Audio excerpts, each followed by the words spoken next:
اگر آپ کسی کو مشغول دیکھیں یا پوری مجلس مشغول ہے، مثال کے طور پہ ابھی ہم مشغول ہیں، میں بات کر رہا ہوں، آپ سن رہے ہیں، اس وقت کسی بھی آنے والے کو سلام کرنا مکروہ ہے۔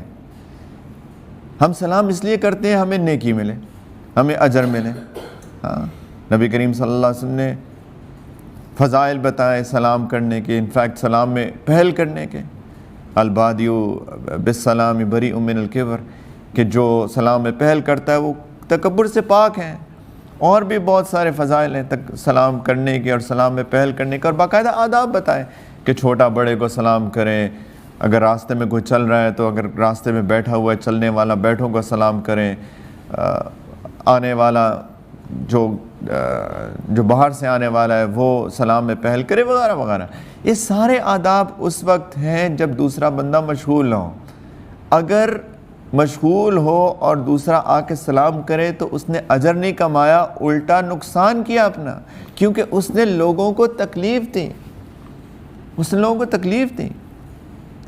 اگر آ کے بھی سلام کرے گا مجھے بھی تکلیف ہوگی، آپ سب کو بھی تکلیف ہوگی، آپ سب لوگ بھی میری بات کو چھوڑ کر اس کی طرف متوجہ ہوں گے، یا کم از کم تھوڑا سا مخل تو ضرور ہوں گے، آپ کو ڈسٹربنس ہوگی اس کے اندر۔